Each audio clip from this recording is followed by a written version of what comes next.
Buenas tardes a todos. Hoy es el 1 de febrero del año 2021.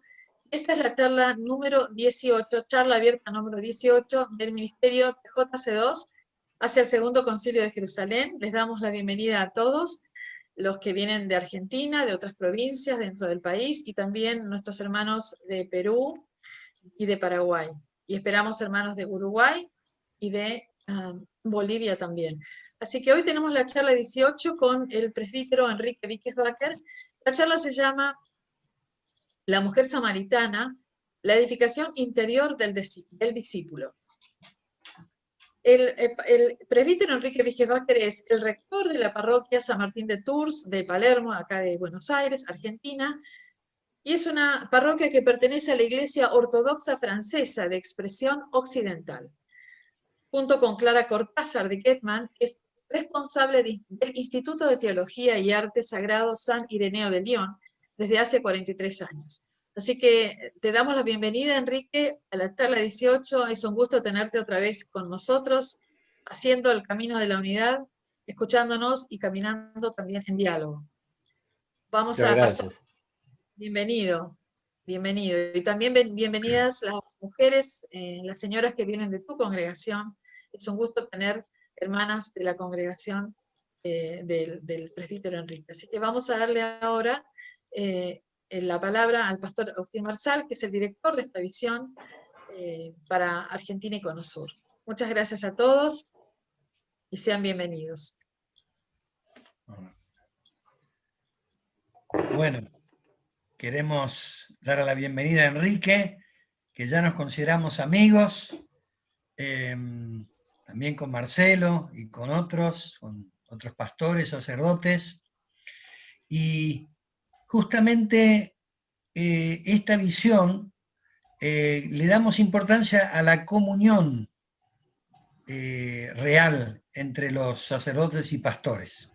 Digo real porque hay veces que uno está en reuniones, denominaciones, donde todo se vuelve un poco formal, y realmente yo creo que algo caracteriza a TJC2 y es que es una relación sincera, de amistad. O sea, acá no es una cuestión, digamos, formal, aunque lo formal tiene su lugar, pero realmente queremos tener un vínculo, una comunión. Y cuando digo esto, pienso que Jesús era lo que él tenía con sus 12 discípulos, ¿no? O sea, era una comunión, una comunidad donde compartían, donde oraban juntos, donde comían juntos. Entonces yo creo que TJC2 en un sentido capta ese espíritu. Por otro lado, es la única forma de saltar las barreras que ha habido, número uno, con los judíos y con los judíos mesiánicos, y número dos, aún entre cristianos. ¿Cómo vamos a superar las barreras entre católicos, evangélicos, ortodoxos, anglicanos?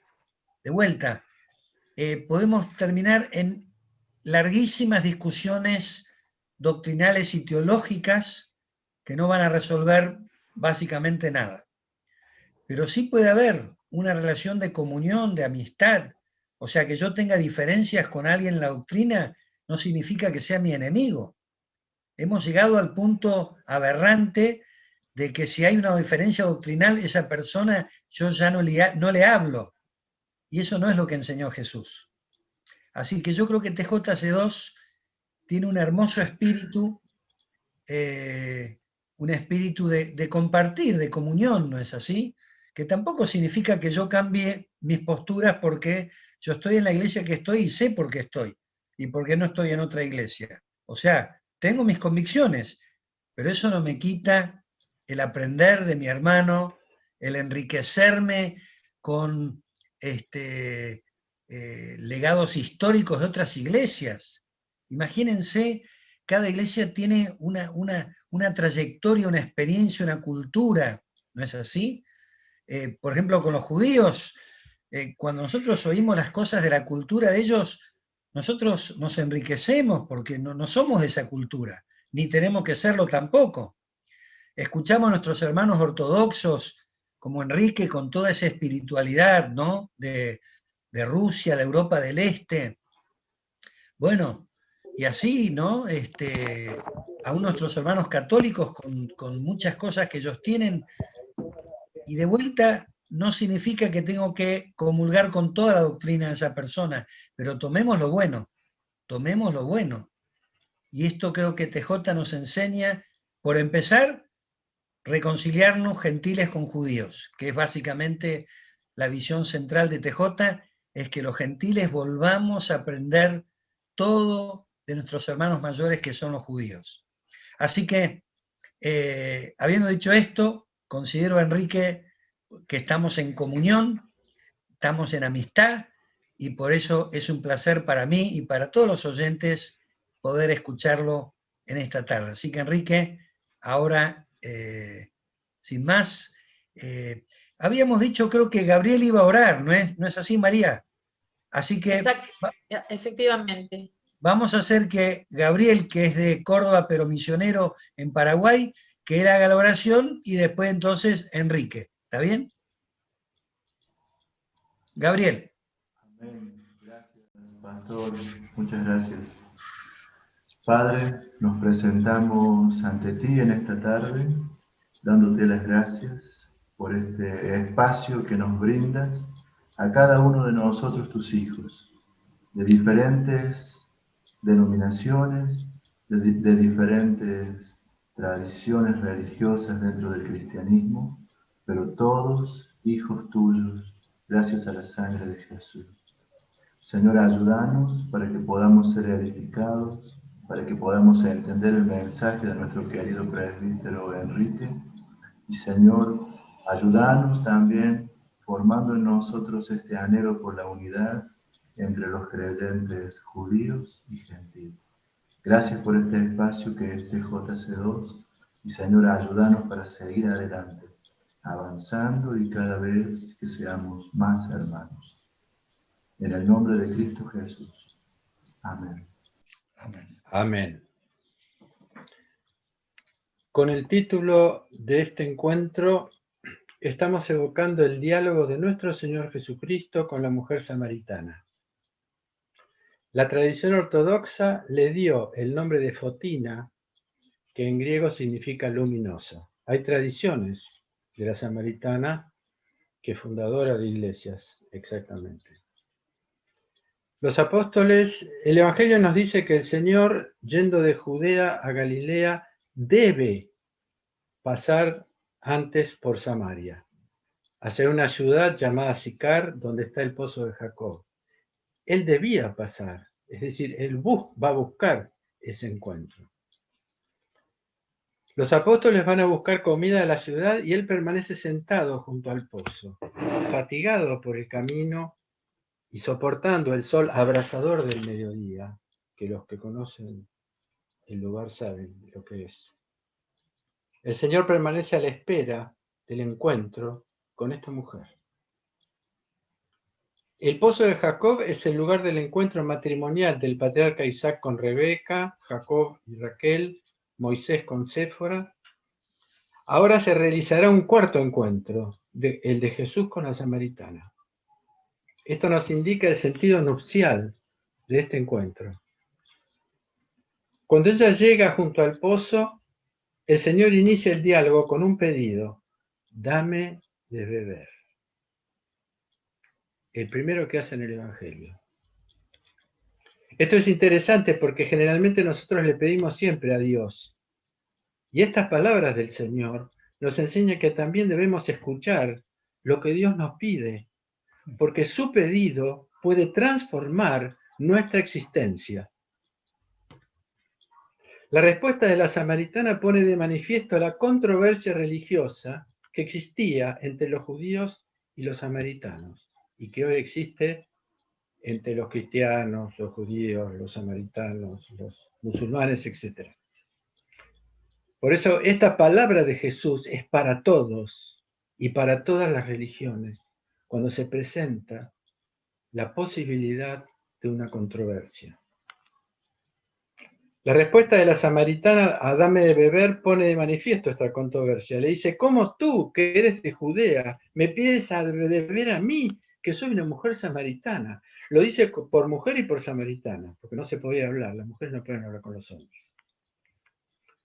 Los judíos despreciaban a los samaritanos. En el año 721 a.C., Samaria fue ocupada por los asirios y hubo una deportación parcial de la población, y a su vez los asirios se asentaron con las tribus paganas que se mezclaron con los samaritanos que quedaron.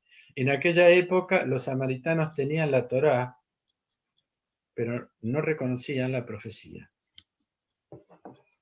Jesús no responde a la pregunta de la samaritana, o mejor dicho, le responde con un silencio suspensivo.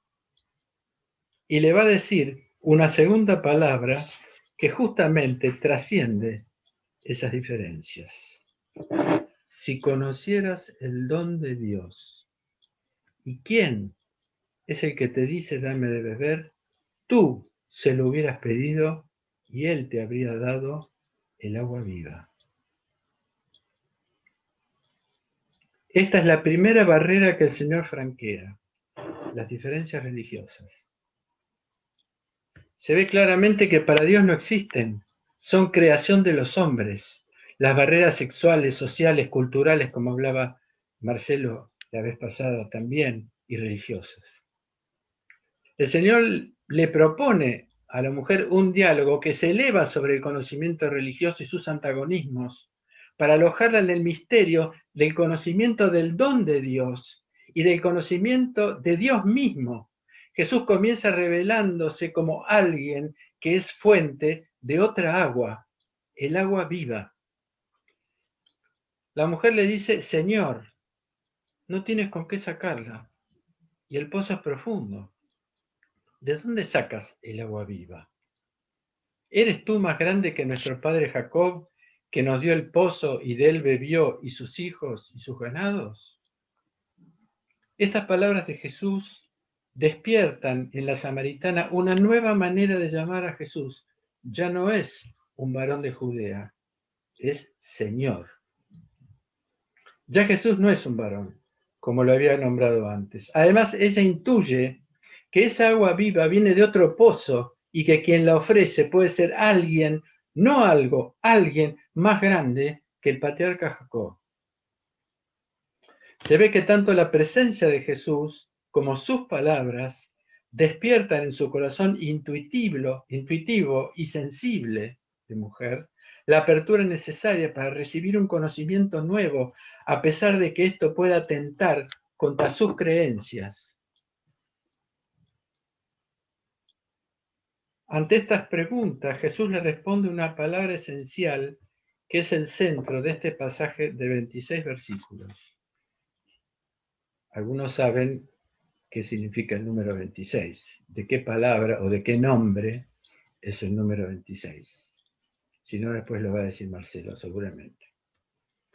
Ante estas preguntas, Jesús le responde, todo el que bebe de esta agua tendrá de nuevo sed.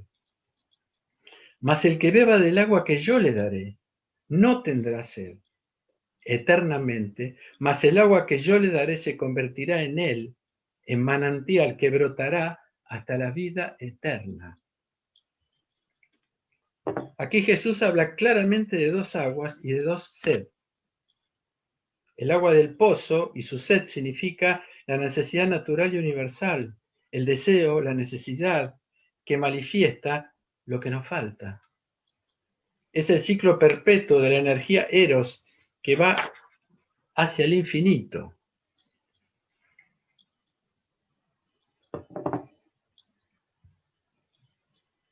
Perdónenme, pero a veces me pierdo, tengo problemas con la vista.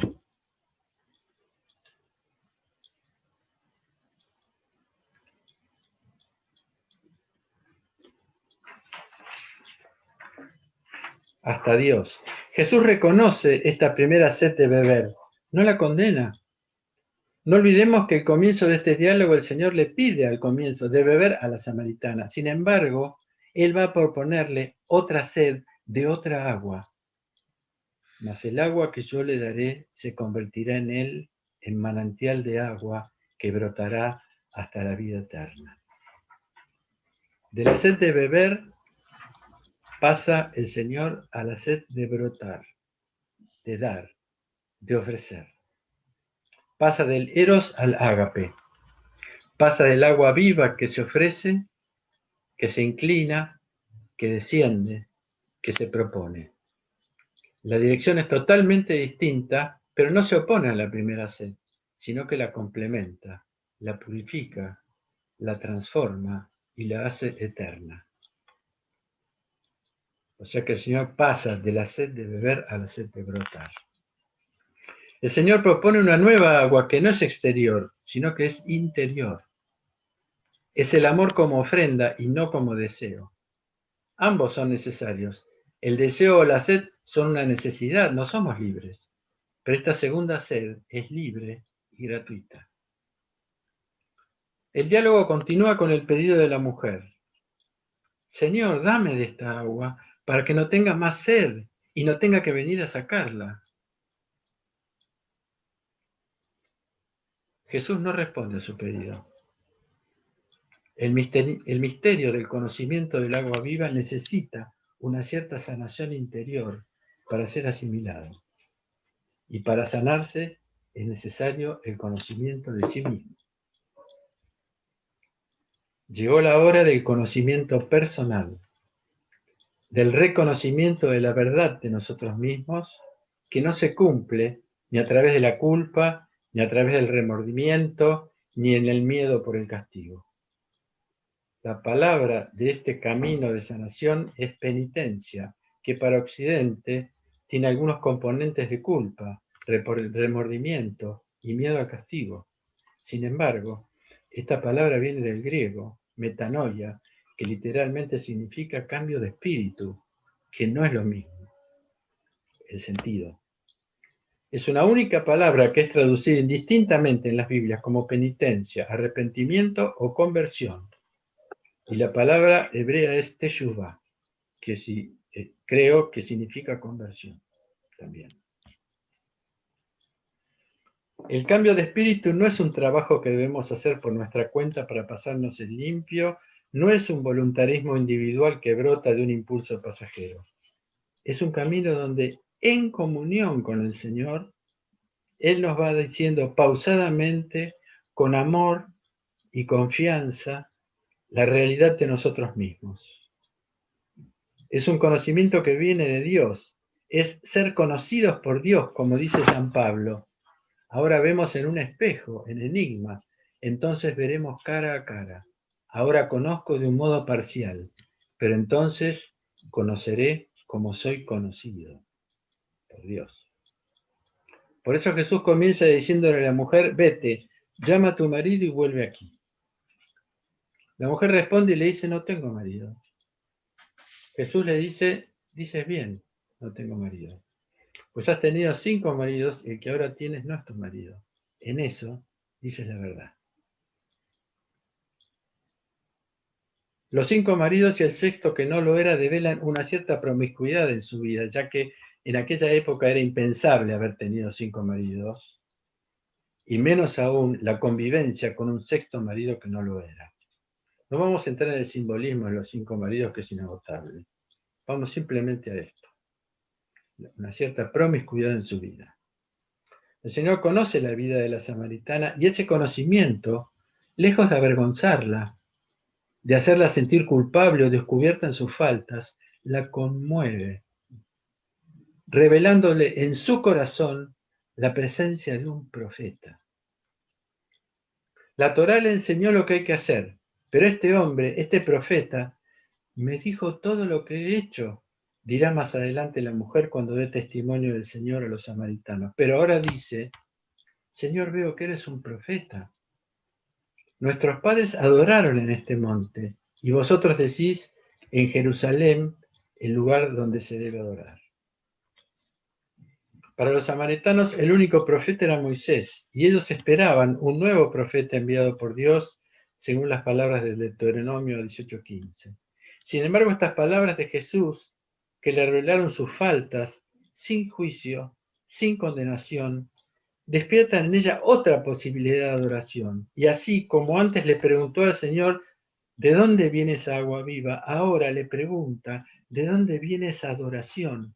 Su origen, sus fuentes. Nuevamente se hace presente el debate religioso. ¿Dónde adorar?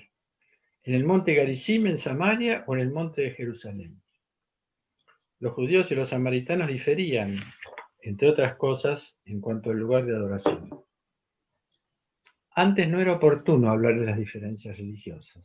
Era momento de hablar de Dios, para que Dios intervenga en su discernimiento sobre las diferencias. ¿Qué es la adoración?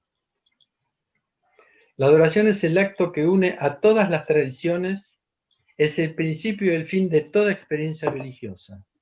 No es una experiencia reservada a los elegidos, sino que es accesible a todos los hombres.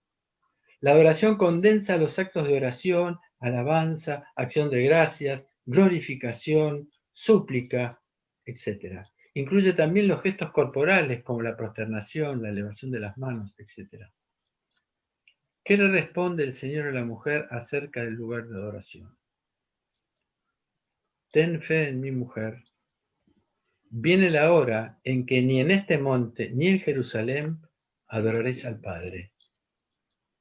Vosotros adoráis lo que no conocéis. Nosotros adoramos lo que conocemos, pues la salvación viene de los judíos.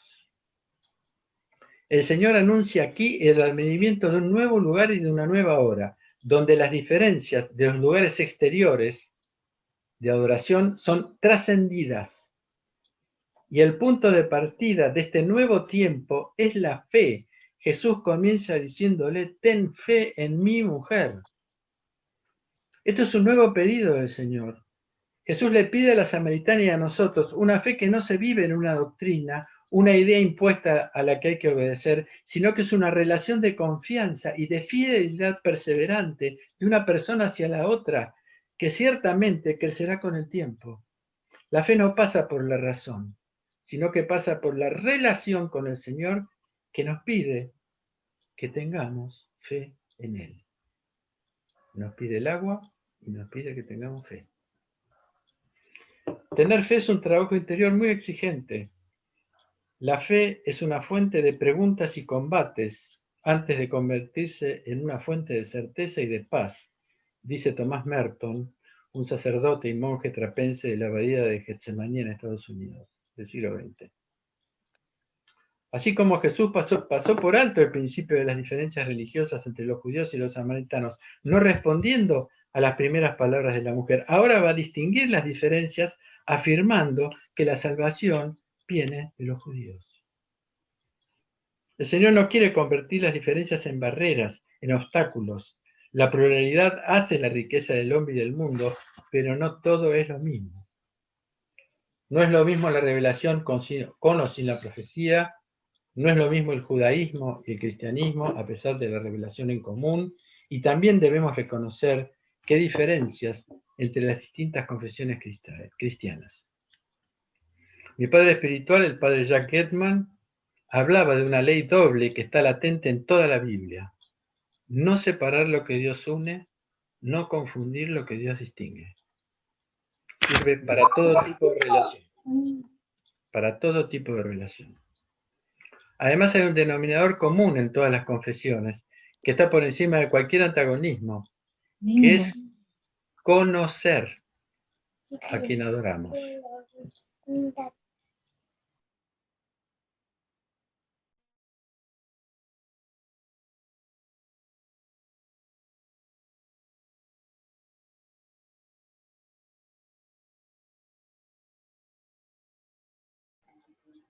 ¿Se me escucha?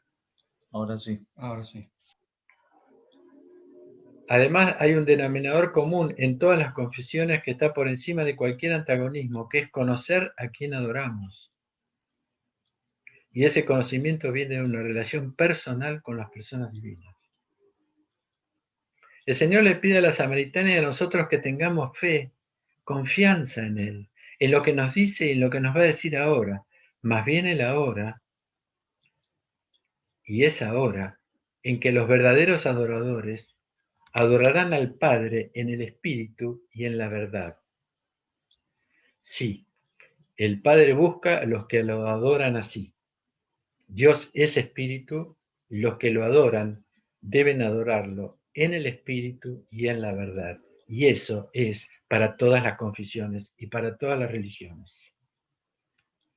Esta palabra de Jesús en espíritu y verdad con minúscula, significa la adoración interior, espiritual, profunda, silenciosa, expresada de manera verdadera, que incluye los gestos corporales de adoración auténticos, no ritualistas.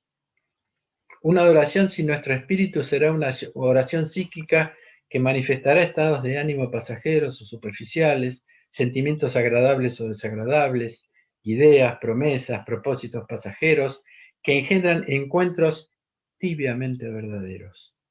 Porque sin el espíritu humano no hay comunicación con el espíritu divino. El camino del encuentro con Dios en espíritu y en verdad contempla también el encuentro con la verdad de nosotros mismos. Vimos que Jesús, antes de revelarle a la samaritana la adoración en espíritu y en verdad, la conduce a la verdad de su existencia, al conocimiento de su propia vida.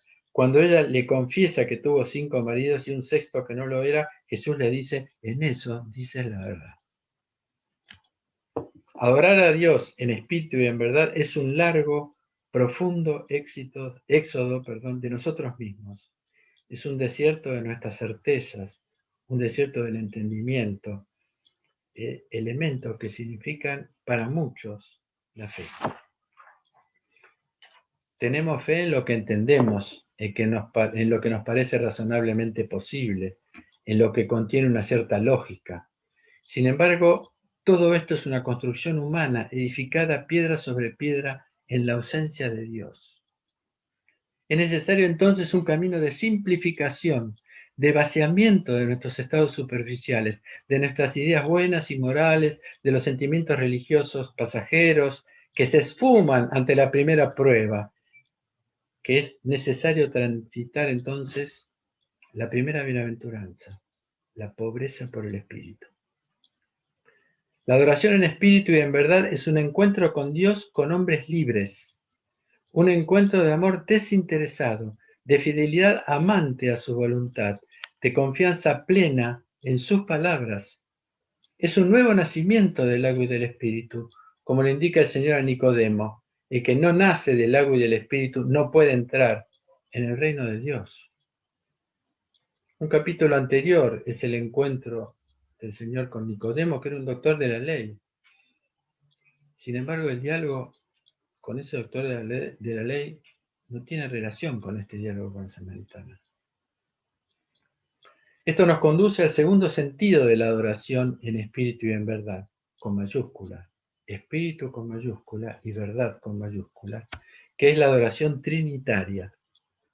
Adorar al Padre en el Espíritu Santo y en el Hijo que dijo, yo soy el camino, la verdad y la vida. El Padre de los cielos, sin ninguna necesidad, gratuitamente nos pide que lo adoremos con todas nuestras fuerzas en el Hijo y en el Espíritu Santo. Paulatinamente, no es de un día para el otro esto, es toda una vida. Nos invita a una relación personal que no puede limitarse a encuentros esporádicos, sino que es preciso consagrar nuestro ser y nuestra vida entera, poco a poco, sin un gran espíritu de sacrificio, pero con un espíritu de permanencia, permanecer en lo que estamos haciendo. El Cristo se encarnó, denunció el fariseísmo de una religión refundada por el pensamiento de los hombres, con un ritualismo vaciado de presencia divina, para instruirnos en una nueva manera de vivir, mucho más que una nueva religión.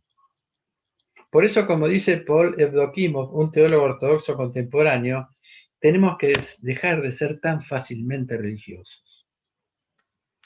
Somos recreados con las dos manos del Padre, Ireneo decía eso. En la nueva humanidad del Cristo, resucitado y en el soplo del Espíritu Santo que desciende en Pentecostés para transmitirnos las energías divinas que en comunión con nuestras energías humanas, eso se denomina sinergia, va gestando el hombre nuevo que aprende la sed de Dios, del Dios vivo, como dice el Salmo 42. Mi alma tiene sed de Dios, del Dios vivo. ¿Cuándo vendré y veré el rostro de Dios. Es la sed del agua viva que el Señor despierta en la samaritana, la sed de brotar, de ofrecer. Un espiritual contemporáneo que no pude encontrar el nombre, dice admirablemente: Dios entrega a los hombres de acuerdo a su sed. A algunos que no pueden beber más, solo les da una gota de agua. Pero a él le gustaría dar olas enteras para que los cristianos puedan a su vez saciar la fe del mundo. A partir de Pentecostés, el Hijo y el Espíritu Santo presiden nuestro camino de adoración al Padre. Es el camino de nuestra vocación de discípulos que el Señor le transmite a la samaritana, un camino interior que necesita exteriorizarse para participar del trabajo de Dios en el mundo, de su obra de salvación. Sin estar sumergidos en el Espíritu y en la verdad, es muy poco probable la fertilidad de la siembra. Jesús trajo al mundo algo único que es en el cristianismo, que es el envío. La espiritualidad, la plegaria, la revelación del Padre ya estaban. Pero el Señor trajo el envío. Lo dice en los últimos dos evangelios, en Mateo y en Marcos, y luego lo dice durante todo el tiempo en todos los evangelios. Yo os envío, el envío.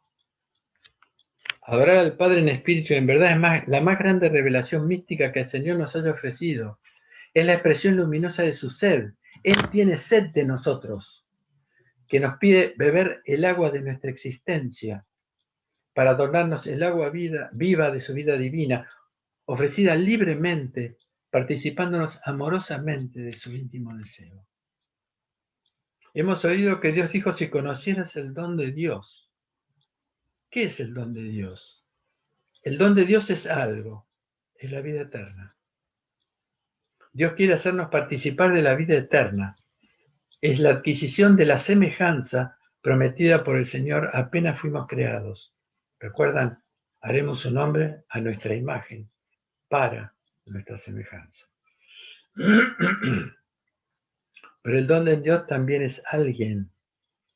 Son las misiones del Hijo y del Espíritu Santo que el Padre ofrece al mundo, que dona al mundo gratuitamente, dones mucho más profundos que todos los pozos de los desiertos del mundo. El conocimiento del don de Dios no se revela en una filosofía ni en un dogma, no está sujeto a discusiones doctrinales ni a tratados que salvaguarden la fe. El conocimiento del don de Dios cubre todos los vacíos en los que nuestra falta de fe verdadera claudica ante la razón y el entendimiento, porque el conocimiento del don de Dios es la percepción de su presencia que le hace decir al profeta Isaías: ¡ay de mí que estoy perdido! Pues soy un hombre de labios impuros y habito en un pueblo de labios impuros. Mis ojos han visto al Señor Sabaoth. Es el conocimiento del Señor que nos abre al conocimiento de nosotros mismos y nos hace caer a sus pies diciéndole junto con el apóstol Pedro: Señor, apártate de mí que soy un pecador. Es la conciencia cada vez más profunda del amor de Dios y de nuestra tibia y distraída respuesta. Perdón.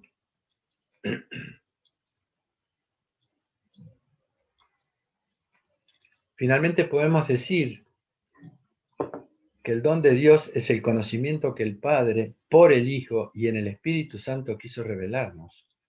El conocimiento de la intimidad y del amor en el que vive la Santísima Trinidad y su deseo de que los hombres participemos de ese amor gratuito que nos es ofrecido desinteresadamente. Las últimas palabras antes de su pasión dan testimonio de esto. La sexta: Padre justo, el mundo no te conoció, pero yo te conocí.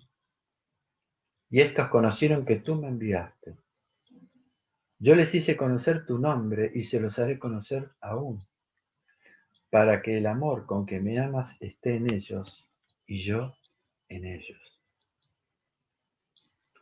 La sexta palabra de Jesús despierta en la samaritana la intuición del Mesías, que a su vez desencadena en el Cristo la revelación, se revela a ella como el Mesías, diciéndole las palabras del tetragrama sagrado, yo soy, que es la séptima palabra de Jesús.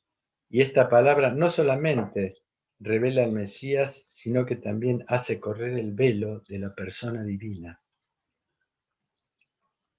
La mujer le dice, sé que el Mesías viene, el llamado Cristo. Cuando Él venga, éste nos anunciará todo. Y Jesús le dice, yo soy el que te habla. Aquí termina el texto de la Samaritana, pero hay dos asuntos interesantes en el texto que sigue. El texto dice, Juan 4, 27, 29, esto es el texto de la Samaritana. En esto vuelven sus discípulos, se sorprenden de que hable con una mujer. Sin embargo, nadie dice, ¿qué buscas? ¿Por qué hablas con ella?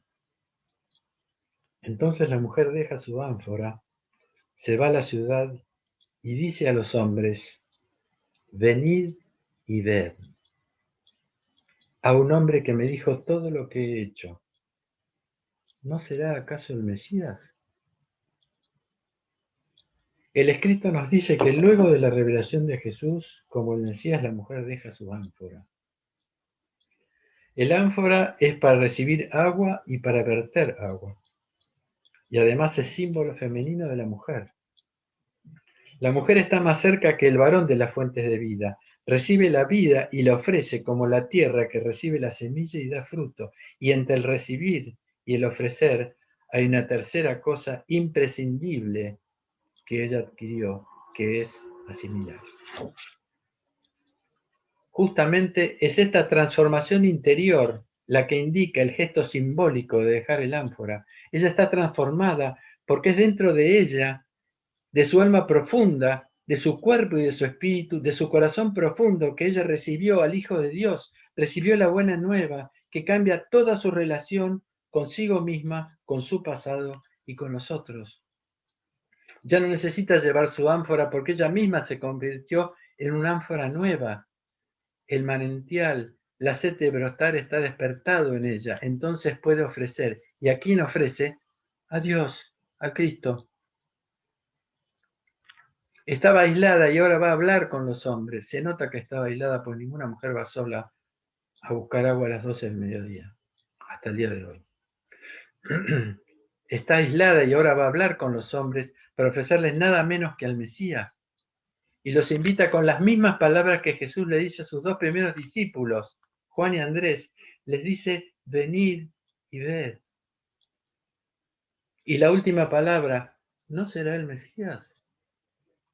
Con signos de interrogación, para no imponer el conocimiento que acaba de recibir del Señor. Aprendió la delicadeza, el refinamiento, la sobriedad de su Maestro, de Dios. Y así la samaritana se convierte en la primera apóstol del Evangelio. Se transformó en un ánfora que recibe la palabra de Dios y la ofrece a los otros. Y el texto que sigue lo confirma. Muchos samaritanos de esta ciudad tienen fe en Él, en Cristo, por la palabra de la mujer que testimonia. Me dijo todo lo que he hecho. Y cuando vienen hacia Él los samaritanos, le ruegan que permanezca con ellos. Y Jesús permanece allí 2 días. Y muchos más tienen fe por su palabra. Y dicen a la mujer, ya no tenemos fe por tus palabras, pues nosotros mismos lo oímos y sabemos que este es, en verdad, el Salvador del mundo. Ese es el cumplimiento del discipulado. Ella da testimonio del conocimiento del Señor sobre su vida. Me dijo todo lo que he hecho. Palabras simples, concretas, sobriamente necesarias.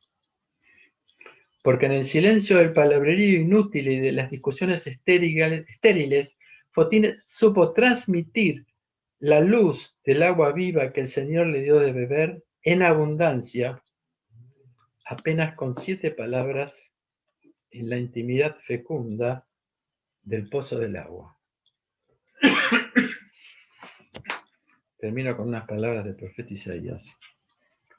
El Señor me da una lengua de discípulo para que yo sepa reconfortar al fatigado con una palabra de aliento. Cada mañana Él despierta mi oído para que yo escuche como un discípulo. El Señor abre mi oído y yo no me resisto ni me vuelvo atrás. Amén. Hola Enrique, ¿me oís? Hola, sí, te oigo. Ah, ok.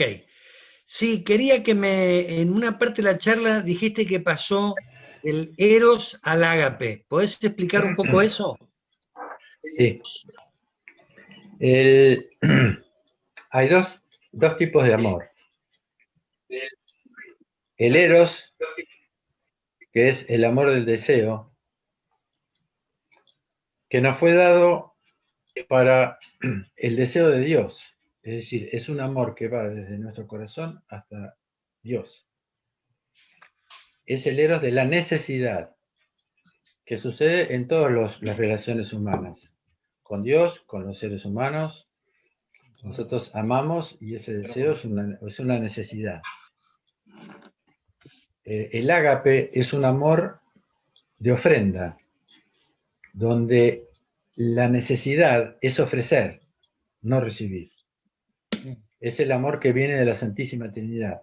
Si el Eros asciende, es el amor del hombre hacia Dios, que cuidado porque se puede tener en otros lugares que no sea Dios, y ahí es donde se produce lo que se llaman las pasiones, que es un amor absoluto por algo que es relativo, que puede ser cualquier cosa, el dinero, la sexualidad, etcétera, etcétera.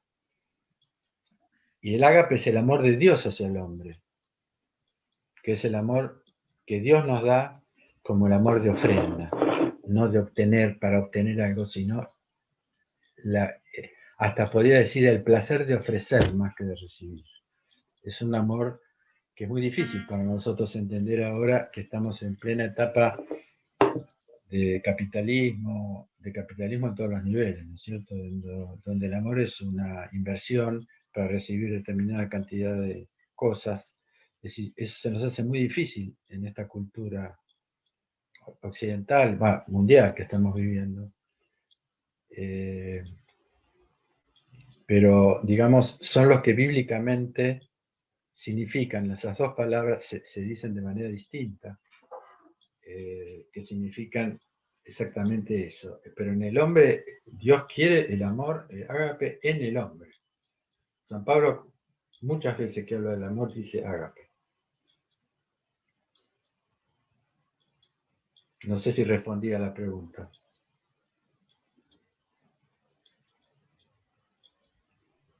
Sí, Enrique, yo vi que vos lo usaste en un momento como que la samaritana pasó, ¿no? De ese amor eros al amor ágape, ¿no? O sea, tuvo Sí, como un proceso, ¿no? sí. Ella aprendió, pasó de la necesidad a la ofrenda. Por eso Claro. inmediatamente que recibe el agua viva, va y ofrece a Cristo. No se lo guarda, Claro. ¿no es cierto? Va y lo ofrece a Cristo. Y se va porque los samaritanos le dicen, ya no creemos en lo que vos dijiste, creemos en Él. O sea que ella hizo el traspaso y se borró. Claro. Ese es el discipulado perfecto. Ajá. Claro. Para mí, ¿no? Va para mí, creo que para los padres de la iglesia también, para muchos. Sí.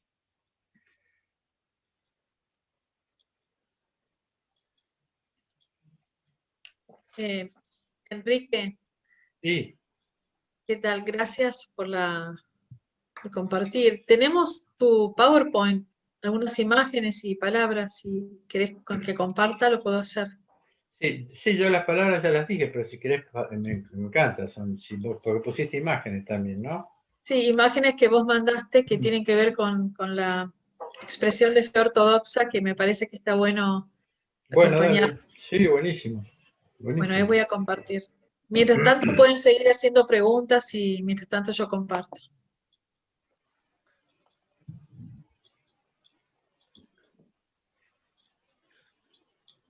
Está activado. María. ¿Sí?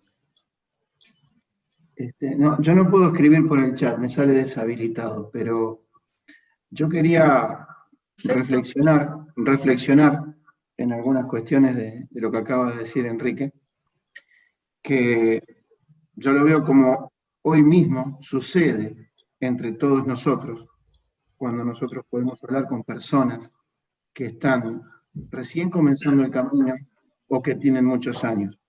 ¿Cuál es la comparación que quiero hacer? En aquel tiempo existían maestros de la ley que conocían de punta a punta lo que era la palabra de Dios en ese momento.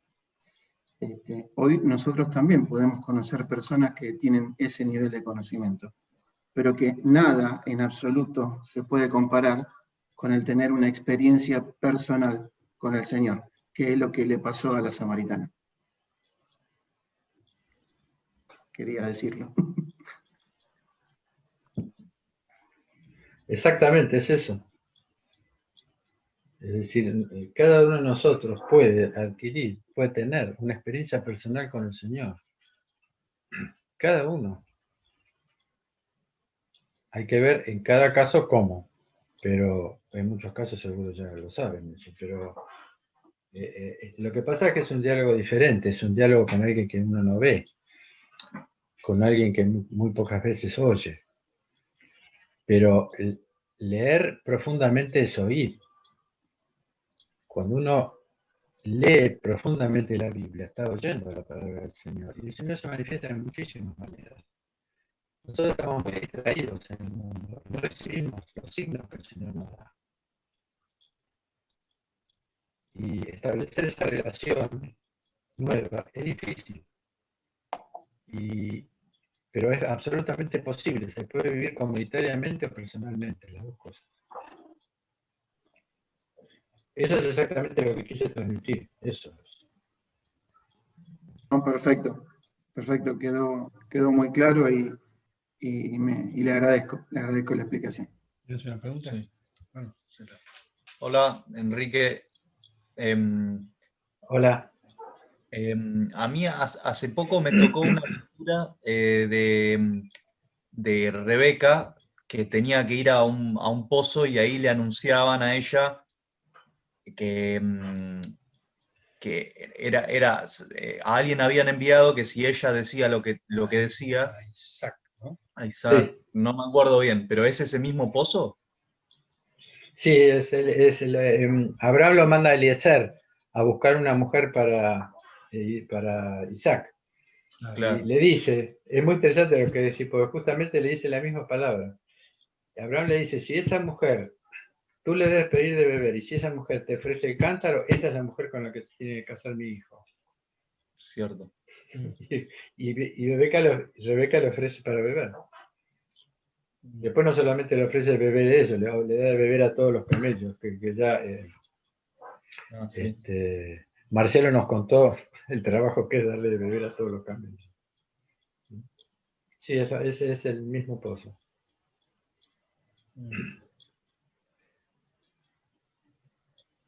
Gracias. No, por favor. Y Marcelo, ¿alguna apreciación desde el judaísmo de este encuentro de Jesús? ¿Tenés algún aporte que se puede hacer desde la mirada judaica?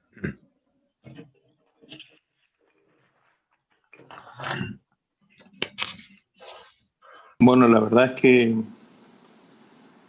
la exposición de Enrique es muy, muy completa, de muchas lecturas.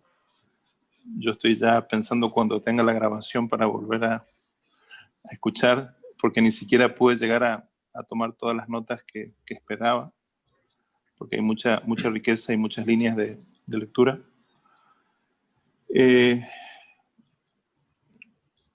Básicamente estoy de acuerdo en todo lo que estaba diciendo Enrique. O sea, ese pozo representa toda una tradición dentro del judaísmo, y nada está hecho inocentemente.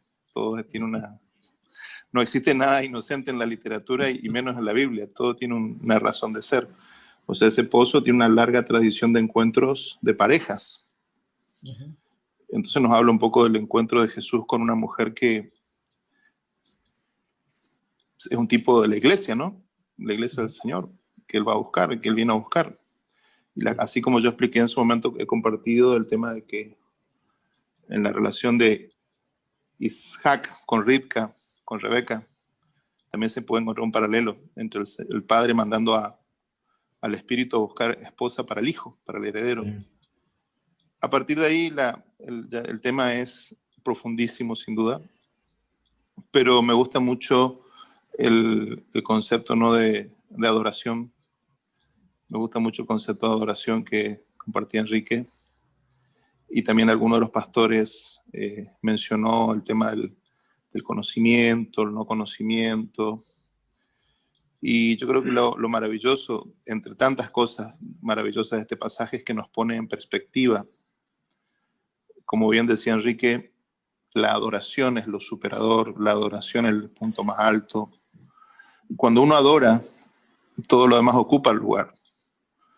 La persona que solamente estudia la palabra o lo que sea, pero si no es un adorador, se puede convertir en un racionalista, se puede convertir en un intelectual estéril, porque realmente lo que nos transforma es esa intimidad con el Señor que viene en la adoración. Y de ahí las cosas se acomodan. Si uno tiene que estudiar, uno va a estudiar como una forma de adoración y también como una forma de comunicación. Un poco lo que plantea Pablo en Corintios 13, cuando nos dice que si no tenemos amor, el ágape, no tenemos nada. O sea, básicamente es lo que es otra forma de decir lo mismo. Esto que hoy planteaba al principio del número 26, que planteaba Enrique, ¿no es cierto? Que el Señor está jugando todo el tiempo con las palabras, y los evangelistas, que tampoco son ningunos ingenuos, también juegan mucho con las palabras, porque el número 26, como él decía, es el número del nombre del Señor, del eterno, ¿no? del innombrable, que nosotros decimos Yahvé, Jehová, todo esto, pero que en realidad no sabemos cómo se pronunciaría exactamente. Este número, esta palabra tiene las letras en hebreo son números también, y está constituido por una letra Yud, una letra Hei, una letra Bab y una letra Hei. El Yud en hebreo es 10, la Hei es 5, la Bab es 6 y la Hei es 5. Si uno suma 10 más 5 más 6 más 5, da 26. Entonces ahí tenés el nombre de Dios, el peso específico del nombre de Dios. Y a partir de ahí vos podés empezar a conectar y establecer relaciones que de otra manera muchísimos pasajes de la Escritura no podríamos entender. Entonces, por ejemplo, la palabra Ahavá, que es el amor, tiene el valor número 13. Por eso nosotros decimos que cuando dos personas se aman, hay amor entre dos, está Dios, porque 13 más 13 es 26. O sea, Dios está donde hay dos que se aman verdaderamente. Eso puede ser en la pareja, entre hermanos, entre amigos. Cuando hay verdadero amor, Dios se va a manifestar. Entonces, ahí podemos empezar a construir, y por eso decía Enrique, no voy a meterme en el simbolismo, porque ahí nos pasamos hasta mañana hablando acá, porque los pasajes, acuérdense que entre los evangelios, Juan es comparado con el águila, ¿sí? Si se lo comparamos con las figuras, Juan es el águila, o sea, quiere decir que alcanza unas alturas que, con todo respeto a todos los demás, nadie alcanza la altura que Juan alcanza. Aunque todos son inspirados, obviamente, pero la altura espiritual, filosófica y teológica que alcanza Juan, ningún evangelista alcanza. Entonces, en cada cosa que él habla, está diciendo cosas tremendas, cosas que es muy difícil de ver si uno no tiene un trasfondo como de estudio, como el caso de Enrique, o un trasfondo en el judaísmo, porque te parecen familiares ciertas cosas. Pero a mí me llama mucho la atención esto en el caso específico, lo que quería centrarme es en el tema de la adoración, que creo que es el tema clave para mí. El tema de que Jesús dice primero, vayamos a tu verdad, veamos tu verdad, tu realidad, y de tu realidad construyamos. La necesidad de sacarnos las máscaras, la necesidad de mostrarnos auténticos, Vieron cuando el Señor manda a Moisés, le dice, cuando construyas altar, no pases hierro, no pases martillo por la piedra. O sea, no se podía tallar la piedra del altar, tenían que ser piedras en bruto. No eran piedras, no podía tener nada artificial el altar. Porque nosotros somos las piedras que estamos siendo edificadas, pero si hay algo artificial en nosotros ya nos invalida, ya no nos sirve. El secreto del altar es la sencillez, es la autenticidad, es el poder reconocer nuestras miserias, poder reconocer nuestros miedos, poder reconocer nuestras limitaciones. Como él decía, ¿no? Ser pobre en espíritu. Para mí ahí está la médula del tema, ahí empezamos. Y qué difícil, ¿no? Qué difícil para nosotros en un mundo tan lleno de apariencias, en un mundo tan lleno de necesidad de aparentar o de ganarnos el amor a través de algo. ¿Cómo nos cuesta recibir ese amor gratuito del Señor, ese amor por gracia, ese don, ese regalo? Muchísimas gracias, Enrique, nos ha enriquecido muchísimo. Nos ha enriquecido tremendamente. Muchas gracias. Gracias.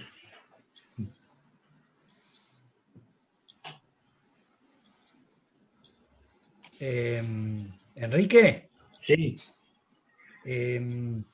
Yo justamente le comentaba a María que este pasaje a mí me impacta mucho, y justamente antes de irme a Córdoba estaba en una reunión donde había un psiquiatra y un filósofo, y los dos me decían, bueno, pero vos estás a favor o en contra del aborto, ¿no? O sea, o es blanco o es negro, ¿no? Y entonces yo justamente les hablé de que Jesús no plantea las cosas de esa forma, sino que se acerca al otro, ¿no? Y le hablé justamente del ejemplo de la samaritana, o sea, ante una diferencia X con una persona, lo que Jesús hace es, se acerca a esa persona, no le dice, no, mirá, esta es mi postura y la tuya no, y chau, ¿no? Y acá se acabó, sino lo que Jesús muestra, tanto en este caso la samaritana, como con Nicodemo y otros diálogos, es que él se acerca al lugar donde está esa persona, y de ahí construye a donde quiera construir. Y esto para mí es de gran enseñanza porque en el ambiente cristiano, ¿no? Estamos acostumbrados a formular una doctrina, un dogma X, y si el otro no cuadra con lo mío, chao, ¿no? O sea, no le hablo más, no es de mi grupete, y ya está. Y eso no es lo que hace Jesús. No es lo que hace Jesús. O sea, Jesús se acerca, ¿no?, a la postura del otro, y de ahí va, digamos, ¿no?, en todo caso, llevándolo suavemente, si puede, a otro lugar. Y yo creo que eso nos hace tanta falta hoy día. Estamos tan metidos en nuestra cuestión, en nuestra doctrina, en nuestro dogma, que no nos tomamos el trabajo de acercarnos al otro, ¿no? Y decir, a ver, ¿no? Te quiero escuchar, ¿no? Yo contaba que cuando iba a Jerusalén, estaba en el aeropuerto de Milán, y entonces vi que había judíos en el aeropuerto de Milán, y dije, bueno, yo voy a una conferencia TJC2, quiero acercarme a un judío, ya que voy con este tema, ¿no? Y bueno, vi 3 judíos, vi uno que era muy ortodoxo, el otro un chico joven con un iPod, y uno en el medio. Dije, bueno, voy a elegir el del medio, ¿no? Y me acerqué a ese hombre. Cuando él me vio se puso un poco defensivo, porque yo iba con mi cuello clerical de sacerdote, pero me dice, bueno, usted, empezamos a hablar, ¿no? Y yo le dije, bueno, yo voy a Israel a aprender de ustedes, ¿no? Y ahí fue como que eso le hizo bajar las defensas que tenía, siendo yo cristiano y un pastor, y yo dije, sí, yo voy a aprender de ustedes. Y entonces, acto seguido, ¿qué es lo que quiere aprender?, me dijo él. Y yo le dije, bueno, Jesús era judío, le digo. Entonces nosotros tenemos que aprender la cultura en la que vivió Jesús. Bueno, se produjo un diálogo muy lindo con ese hombre y terminó diciéndome, me gustaría volver a hablar con usted. Ojalá me encuentre en Jerusalén con usted, y me dijo dónde se reunían los judíos mesiánicos, en Jerusalén, cosa que yo no sabía, ¿no? Pero yo digo que si yo hubiera empezado a hablar con él diciéndole, mire, ¿sabe una cosa? Jesús es el Mesías, ustedes no lo aceptan, lo tienen que aceptar, el Nuevo Testamento es la verdad. Si yo creo que muchas veces los cristianos iniciamos una conversación de esa forma, el resultado va a ser negativo, porque no tomamos el querer, ¿no?, conocer al otro, acercarnos al otro, que es lo que hacía Jesús. Por eso yo creo que el diálogo con la samaritana tiene para nosotros una profunda enseñanza, y creo que los cristianos y las iglesias todavía no lo aprendimos. Todavía no lo aprendimos. Estamos tratando con la gente, incluso no cristiana, con una agresividad, ¿no? Y una imposición y una violencia que realmente no creo que es el método de Jesús. Exactamente. Fíjate que Jesús empieza pidiéndole algo a la samaritana, no bajándole teología, por ejemplo. Le pide. Claro. Yo he estudiado mucho la comunicación humana, porque la psicología ha estudiado muchísimo la comunicación humana a partir de Freud en adelante, y están tremendamente desarrollados, y ahora la usan para manipular a la gente, a las masas, etc. Pero es muy interesante en sí la comunicación humana, que dice que la actitud corporal y la palabra de una persona, es decir, la actitud corporal y el gesto, es el 80% de una comunicación. Y el 20%, que es la palabra, cómo yo inicio el diálogo con una persona, define qué diálogo voy a tener. Ajá. Concretamente. Es decir, Claro. yo vengo así y te digo, ¿qué haces, muchachos? Yo te voy a enseñar, te voy a explicar. Ya está, yo ya he definido la decisión. Yo estoy por arriba o estás por abajo. Claro. Y ya esa definición está definida. Por eso Jesús dice, lo primero que le dice en la última gran, no sé cómo decirlo, el discurso me parece horrible, las últimas palabras del Señor en la última cena, empieza lavándole los pies, como diciendo, empiecen por abajo, es decir, pónganse por debajo. ¿Qué es por debajo? ¿Significa que somos menos? No, significa el servicio. Claro. Si uno se acerca por el servicio, el otro lo puede tomar o no. Por eso, venid y ved es la gran palabra que hay que responder cuando alguien pregunta. Che, ¿qué es la ortodoxa? ¿Qué es el anglicanismo? ¿Qué es el cristianismo mesiánico? ¿Qué es? Venid y ved. Venid y ved. Claro. Y vos haces tu propio juicio. Y después vemos qué hacemos. Pero venid y ved. Y después, las afirmaciones son interrogaciones. ¿No será el Mesías? ¿No será que esto significa tal cosa? Por ejemplo, voy a hacer un intento, porque no estoy seguro. Lo que pasa con la samaritana y los samaritanos en Sicar. Pregunto, sin afirmar, ¿no es la primera iglesia cristiana? Pregunto, Podría sin afirmar, ser. por temor a ser condenado, ¿no? Pero pregunto, ¿no es la primera iglesia cristiana?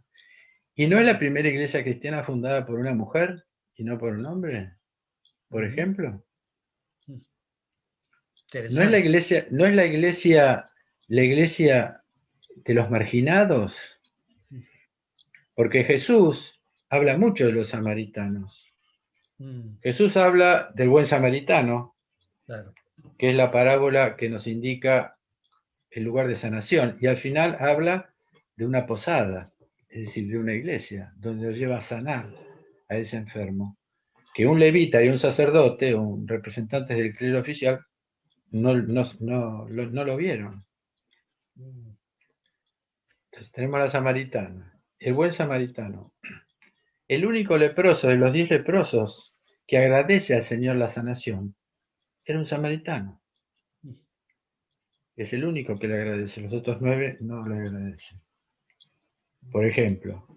A ver si me acuerdo de alguno más. Y después hay un contratestimonio de nuestros queridos apóstoles Santiago y Juan, porque Jesús entra, se acerca a un pueblo de samaritanos y manda a los apóstoles para anunciar que va a venir el Mesías y lo rechazan. Y entonces Santiago y Juan dicen, el Señor quiere que digamos al fuego que descienda del cielo y los consuma. Es decir, no es un buen testimonio de un discípulo que porque los samaritanos rechazan a Jesús. O sea que yo con esto no quiero decir que, quiero aclararlo bien, no quiero decir, pero los samaritanos no simboliza a ese cristiano dejado de lado, que no sabe mucho, que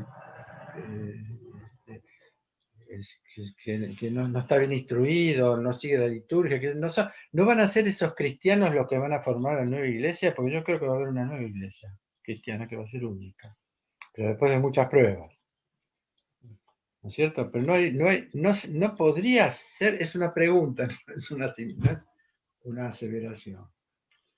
Porque fíjense que la samaritana es la primera apóstol, y María Magdalena es la primera apóstol de los apóstoles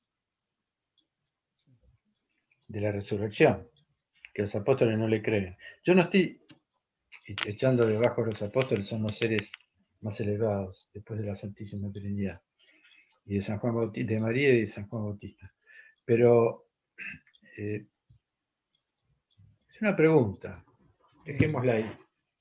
Está bueno. Porque, por ejemplo, los rabinos mesiánicos son los samaritanos del judaísmo, por ejemplo. La Iglesia Ortodoxa Occidental no está muy bien aceptada por la Ortodoxa Oriental, por ejemplo. Es decir, hay, digamos, hay muchas cosas para investigar profundamente en la Biblia. ¿Y qué es realmente lo que el Señor quiere? ¿No? Bueno, perdón por hablar tanto. No, está muy bien. Por favor, Agustín, ¿podría decir algo yo también? Sí, cómo no, adelante, Alfredo. Gracias. A ver, lo que usted dijo con respecto a lo que le preguntaron sobre el aborto y demás. Yo creo que lo que está pasando es que nosotros, si leemos Juan 8:23, Jesús en ese momento dice, yo soy de arriba, ustedes son de abajo, ustedes son de este mundo, yo no pertenezco a este mundo. El mundo en el que vivimos, lo único que hace es dividirnos. Nosotros siempre tenemos una camiseta, una bandera, un pañuelo, un color. Siempre buscamos la oportunidad de separarnos del otro. Y por eso Jesús lo que hizo fue, al ver a la mujer samaritana, le vio la camiseta. Vos sos de Samaria, le dijo. Pero él no obró como obramos nosotros. Ahí está la gran diferencia. Jesús en ese momento está mostrando lo que nosotros tenemos que hacer. No tenemos que diferenciarnos del otro, sino que tenemos que buscar en aquello que nos une, como para tratar de transmitirles el amor de Dios. Gracias. Amén. Amén. Creo que tenemos nuevos motivos de oración y más profundos, pensando en dentro de cada sector hay subsectores que están divididos.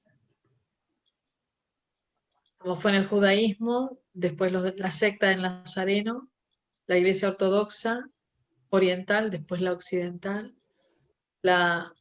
en los sectores protestantes, lo que es High Church y lo que es carismático.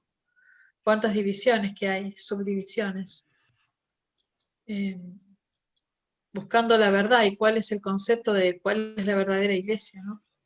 Como un concepto, una forma de vivir, cuál es la verdadera iglesia. La mía, no la tuya. Siempre está ese virus de dominación sobre una denominación. ¿Cuánto motivo para seguir orando? María. Sí. ¿Sí? ¿No? Haciendo un poquito de historia que tiene que ver con TJ. Sí. TJC2, digamos, en el principio fue un movimiento, digamos, donde había mucha gente evangélica y carismáticos también, ¿no? Y bueno, y entonces, durante mucho tiempo fue así, hasta que alguien dijo, bueno, pero, a ver, si este movimiento solamente es de evangélicos y de carismáticos, estamos de vuelta diciendo, no, nosotros somos la iglesia y los otros no son. Entonces alguien dijo, si esto realmente es de Dios, tienen que estar las iglesias históricas. O sea, los ortodoxos, los católicos, los anglicanos, porque si la cristiandad, que ha hecho tanto mal a los judíos y que debemos arrepentirnos y reencontrarnos, si aquellas iglesias históricas que fueron justamente las que tuvieron que ver con eso no están acá, de vuelta estamos equivocando el camino, diciendo, nosotros somos la iglesia, ¿no? Ellos ya no son, ¿no? O sea que, y eso llevó a TJC2 a invitar a sacerdotes católicos, a sacerdotes ortodoxos, a sacerdotes anglicanos, y a decirles, ustedes tienen que estar acá, porque si vamos a reconciliarnos con los judíos, todos los cristianos nos tenemos que reconciliar, ¿no? Por eso es interesante en la historia de TJC2, el Espíritu Santo llevó a esta convicción de que, ¿no? Todos tienen que estar acá, no podemos excluir porque a mí no me gusta. Entonces, por eso en el Comité Internacional de TJC2 hay 7 judíos mesiánicos de distintas partes del mundo y hay 7 cristianos de distintas denominaciones. En ese comité hay católicos, hay anglicanos, hay ortodoxos y hay evangélicos. Y algunos de otro grupo más. O sea, esto es un movimiento que, a ver, su objetivo no es una especie de unidad aparente, ¿no? De nos juntamos, nos sacamos una foto, no es eso. Pero al acercarnos los cristianos a los judíos, por añadidura, ¿no? Se produce también un encuentro entre nosotros. No es el objetivo de TJ inicial, pero por añadidura se produce, ¿no? Decir, bueno, hay muchas tradiciones cristianas, no es la mía la única, ¿no? Y yo tengo que aprender. Cuando Enrique, por ejemplo, cita a los padres del desierto, uno dice, hay que leer esa gente, la espiritualidad que tenía, la profundidad que tenía. Y yo cuando fui al Instituto Bíblico Evangélico, jamás estudiaba a esa gente. Yo me acuerdo cuando vimos Historia Cristiana en el Instituto Bíblico donde yo iba, que era evangélico, se estudiaba de la Reforma en adelante. Parece que antes de la Reforma no hubo cristianismo, ¿no? Y eso es ridículo eso. O sea, nosotros hemos construido sobre lo que otros antes de nosotros estuvieron, con sus equivocaciones. Bueno, la Reforma fue muy importante para purificar, pero vinieron de algún lado, no es que salieron, ¿no?, de la nada. O sea, tuvieron que reformar cosas que estaban mal, ¿no? Pero había que mirar también los grandes hombres y mujeres de Dios que hubo antes de la Reforma. Si no, perdemos una riqueza muy grande y así como perdimos la riqueza del judaísmo, perdemos esos tesoros que tienen otras tradiciones cristianas, ¿no?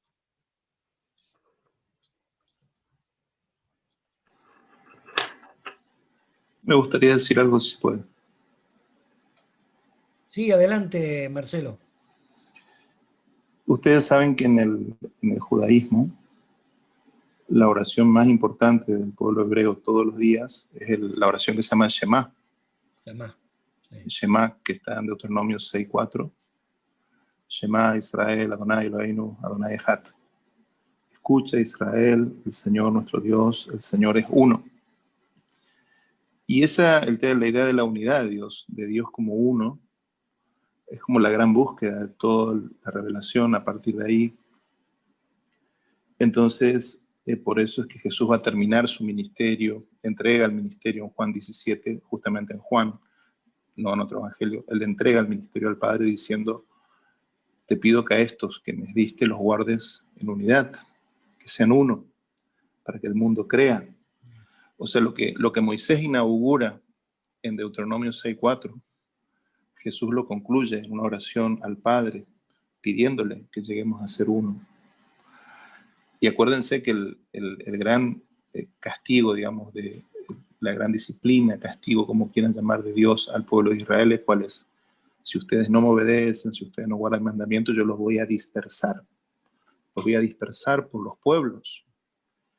Y ese es el tema, ¿no? La profecía que más se repite en la Biblia es: voy a recoger a mi pueblo, voy a reunir a mi pueblo en mi tierra, van a ser un solo pueblo, van a tener un solo Dios. O sea, el retorno de la dispersión. Y eso es mucho más profundo, como ha explicado Enrique, que solamente lo externo. Yo personalmente creo que nosotros hoy no podemos lograr la unidad porque falta unidad dentro de nosotros mismos. Hoy el nivel de dispersión que vivimos dentro de nosotros mismos es la realidad tremenda. Habla con cualquier persona. Hoy yo soy pastor y ustedes también, y hablas con las personas y la persona te dice: hoy yo no puedo leer, no puedo leer. La gente está en cuarentena y no puede leer. ¿Por qué no puede leer? Porque está dispersa, en su mente está dispersa. Y si vos estás disperso no puedes leer, porque no puedes concentrarte. Entonces el nivel de dispersión que hoy tenemos es tan profundo, el nivel de agitación tan profundo, que era lo que a Jesús le preocupaba. A Jesús le preocupaba, dice que veía las multitudes sin pastor, dice que las veía, ¿cómo es? Desamparadas, ¿sí? Desamparadas, dispersas, dice, estaban como ovejas sin pastor. La palabra dispersas en el hebreo es agitadas, ¿sí? Como que estaban agitadas, agitación interna.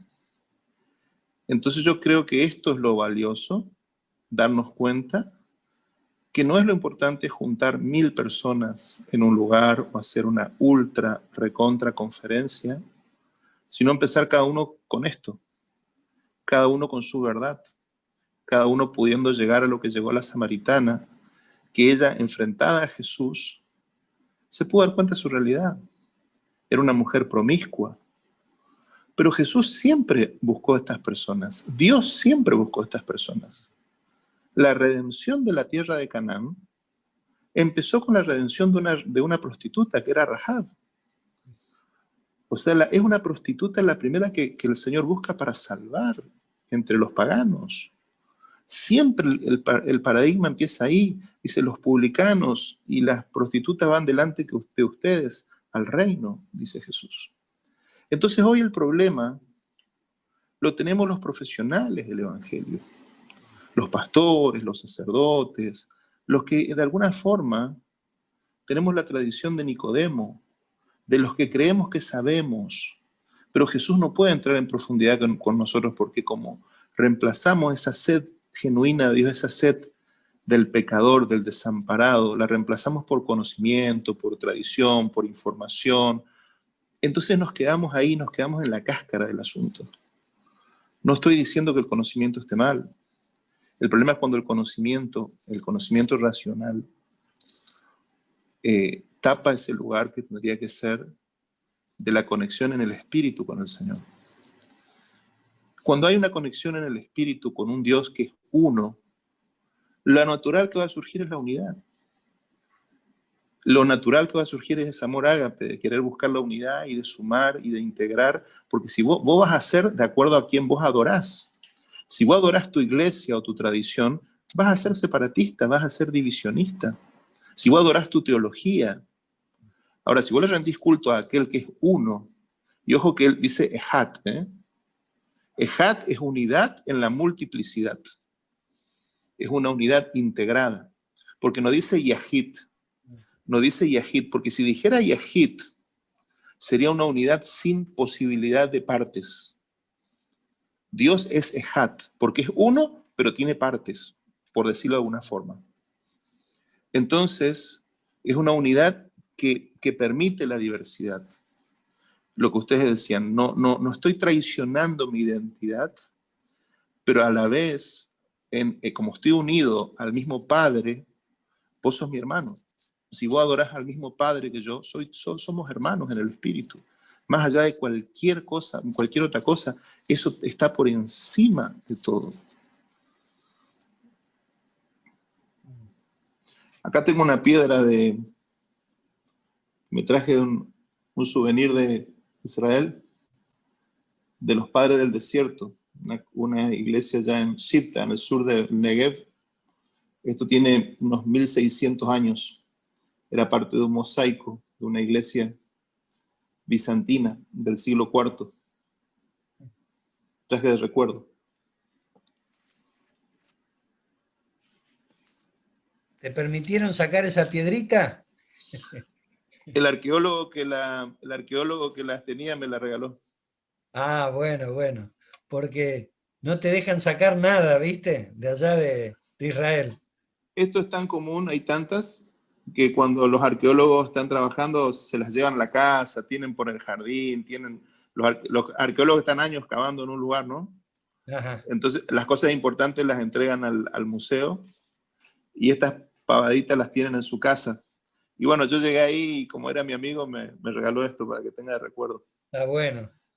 O sea, que ya había monasterios bizantinos en el Negev, en el siglo Sí, IV. sí, porque hubo un monje que, acuérdense con lo que explicaba el otro día, lo que siempre habla Enrique de los monjes del desierto, que lo habían mandado desde la zona de Gaza, sus papás, lo habían mandado a estudiar a Egipto, a Alejandría. Ustedes se acuerdan que Alejandría era la capital cultural del mundo antiguo, donde estaba la gran biblioteca.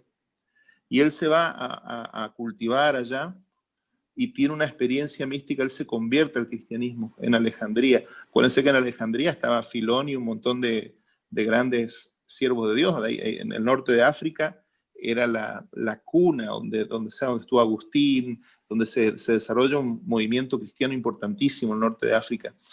Y este hombre, este chico que fue enviado por sus padres, hijo de un príncipe, el pibe este, lo mandan a estudiar y vuelve convertido al desierto de Israel. Y trae un avivamiento muy grande.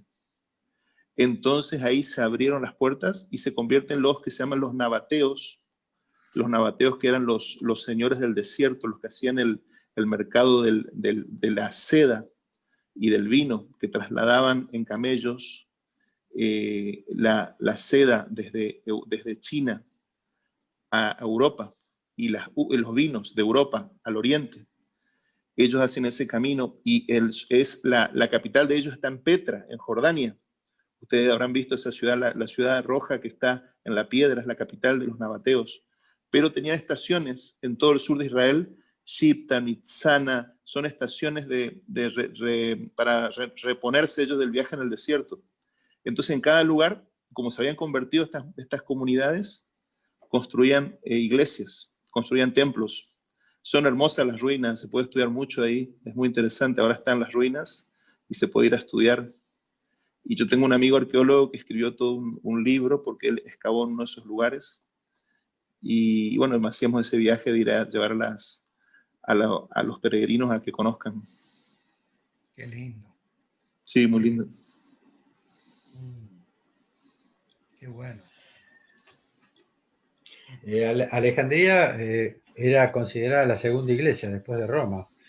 Y después en el concilio, el segundo o tercero, no me acuerdo, Bizancio le ganó el lugar. Porque aparte hubo una división, que es la primera división del cristianismo, que es en el siglo V, de los coptos, o sea, la iglesia de Alejandría, de África, que permanece hasta hoy, pero Alejandría fue la cuna del cristianismo y la cuna del monaquismo. El padre de todos los monjes es San Antonio el Grande, que era el desierto de Egipto. Son copto quiere decir egipcio. Exacto. Quería agregar una cosita, porque vos decías sobre el pensar, ¿no? Ahora nosotros entramos en una nueva etapa en el mundo, que antes era pienso, luego existo, y ahora es siento, luego existo. Eso lo decía yo ayer en la homilía. Porque ahora, en oposición y como oponiéndose al pensamiento, que sí es bueno, pero sin absolutizarlo, ahora yo soy lo que siento. Y eso ahora está tremendamente divulgado eso. Lo que no nos damos cuenta es que en realidad somos pensados y somos sentidos.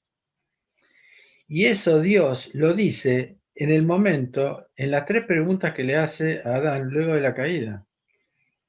¿Dónde estás? ¿Quién te contó que estás desnudo? Es decir, ¿quién te contó cómo estás? Y recién en la tercera vez dice, le dice el pecado, comiste del árbol. Pero es decir, el problema es que nosotros hemos eliminado al maligno de la historia del mundo, creo que a partir del siglo XIX, por ahí, y ahora el maligno trabaja en nuestros pensamientos y nuestros pensamientos vienen en la mayoría de las veces del maligno. Somos convencidos por el maligno de determinadas actitudes que vienen pintadas de buenas, pero que son mezcladas.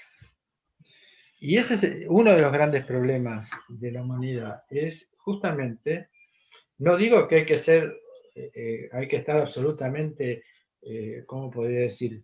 Mi pensamiento está absolutizado por el maligno, es una locura eso, pero los padres del desierto han desarrollado un camino espiritual donde saben perfectamente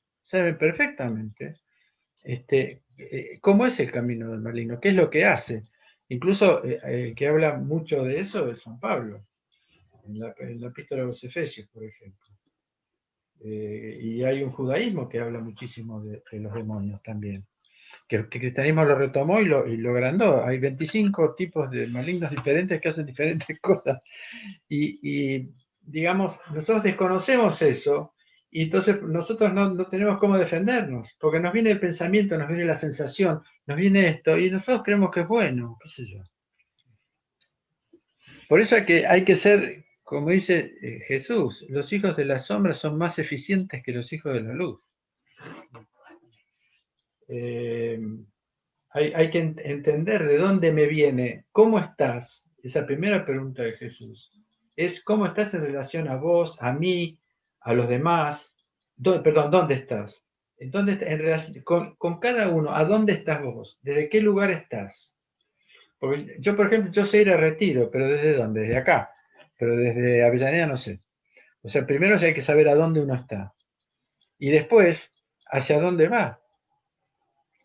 Por eso esas 3 preguntas, es impresionante la significación profunda que tiene y que nos enseñan todo esto. Ahora estamos invadidos por la cultura, por la filosofía, por las ciencias, que son cosas buenas, pero relativas. Ese es el problema. El problema es absolutizar lo que es relativo. Y lo digo con mucha pasión, porque realmente es un trabajo muy fuerte que hay que transmitir, porque si no somos presa muy fácil, muy fácil. Bueno, basta, juro que no hablo más. Muy bueno. Quería decir algo sobre la adoración. Gracias, Enrique y Marcelo. Pastor Agustín ahí se tomó un mini break. Sobre el término adorar, que en el contexto evangélico está muy restringido a la música. Y acá tenemos a Marcos, un joven, que es un adorador, y tenemos seguramente más adoradores en el grupo. Y uno siempre piensa en la música y en lo que significa elevar una reverencia a Dios a través de la música, el canto, las palabras. Y yo recuerdo, y voy a honrar a mi amiga Lili Berango, que ella decía, adorar para mí es inclinar el corazón a Dios. Inclinar el corazón a Dios, ¿no? Se va a poner contenta de que la estemos nombrando, porque ha tenido una parte interesante en TJ. Liliana es de Mendoza y hemos compartido tiempos de oración.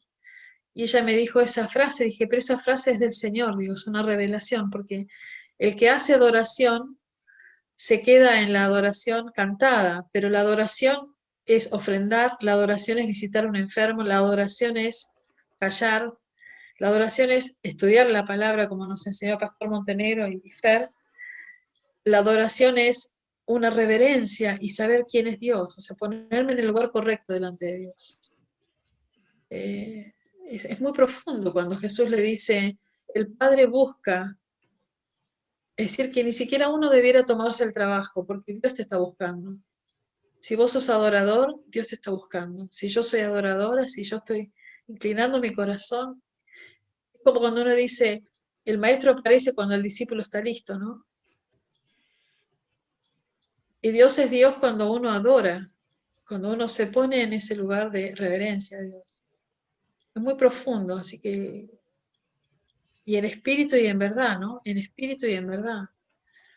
¿Cuántas cosas tiene que el Señor podar en nosotros para esa adoración, en espíritu y en verdad? Así que bueno, mucho para pensar, muy profundo.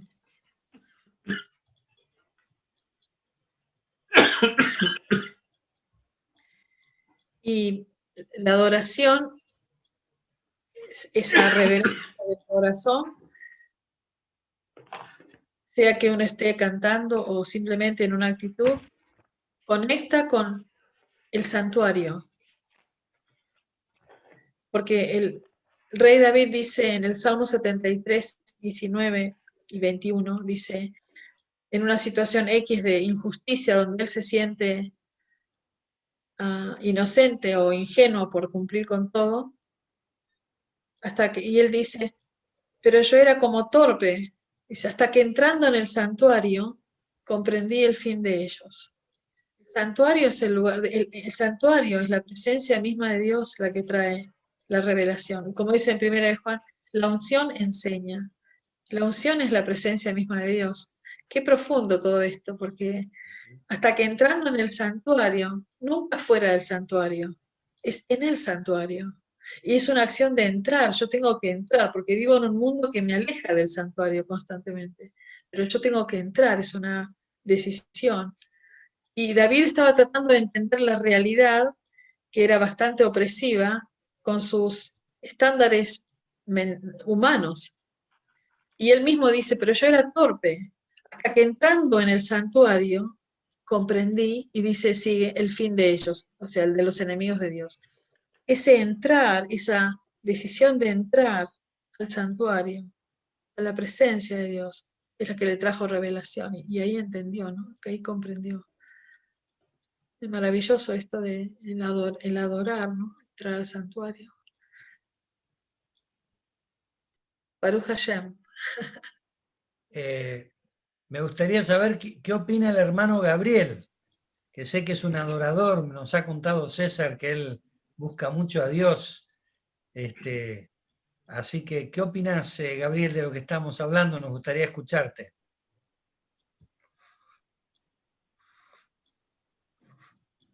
Bueno, gracias. Yo solamente puedo decir que estoy asombrado con la explicación del presbítero Enrique. Me siento totalmente enriquecido y para mí lo que me impactó también fue esto, ¿no? Con el tema de la adoración. No sé si yo soy un adorador.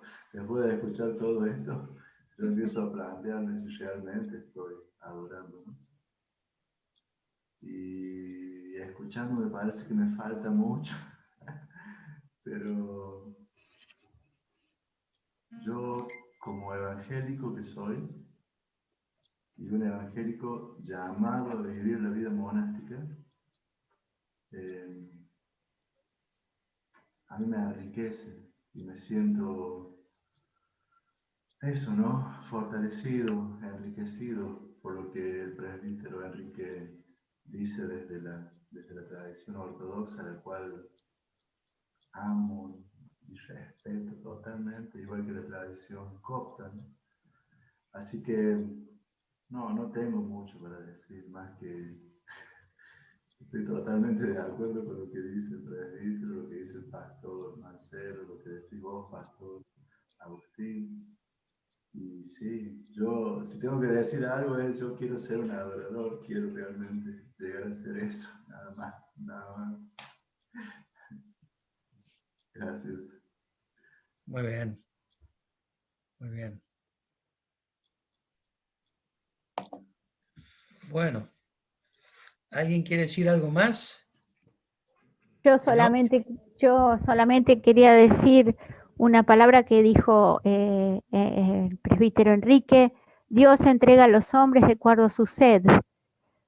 Ojalá todos tengamos eso, de pedirle al Señor que nos dé más, que queremos más. Y creo que Él, con toda su bondad y todas sus ganas de que seamos sus hijos, lo va a poder lograr y nos va a ayudar cada día más, aunque nos caigamos de vez en cuando, ¿no? Entonces eso es lo único que quería comentar y que me emocionó muchísimo. Amén. Amén. Bueno, no sé si alguien quiere decir algo más, si no, María, no sé si hay que agregar algo, si no estaríamos terminando. ¿Hay algo más que... Creo que no habría nada más para agregar. Bueno. Y creo que nos quedamos con muchas preguntas para hacernos. Sí, quizás, como estamos en el entorno de la visión de reconciliación y viendo que hay hermanas de la congregación de Enrique, a la cual he podido asistir y siempre me han recibido muy bien, nos gustaría invitar a los que quizás hay otros hermanos de la Iglesia Católica que se sumen a la oración con nosotros, porque estamos caminando un tiempo de diálogo en medio de muchas hostilidades, pero Dios está trayendo una comunión que solo viene del seno de Dios, que solo Él puede hacer. Y no quisiéramos dejar pasar esta gracia sin invitarlas, que nunca han podido experimentar la oración en comunión con otras naciones y otras comunidades. No una oración, como dice el pastor Agustín, para la foto, sino una oración, un tiempo más bien de hacer comunión entre nosotros con el Señor. Y es muy especial. Y Dios nos bendice muchísimo. Y Él mismo nos está enseñando el camino de la unidad. Nosotros no lo podemos hacer, pero Él sí lo sabe hacer. Como decía el pastor Agustín, conectándonos desde ese Padre que tenemos en común y desde el amor al prójimo. Porque ese es el mandamiento, ama a tu prójimo, dice Jesús, y tu prójimo es el que está al lado tuyo, no importa quién sea. El prójimo es el próximo, el que está al lado tuyo. Así que nosotros queremos en esto ser proactivos, en esto queremos ser quizás conductistas, si lo quieren. El pastor Enrique me va a entender. Porque no querríamos que se pierdan esto. Es como si yo comiera el mejor lemon pie y no le digo a nadie la receta. Y me lo como yo.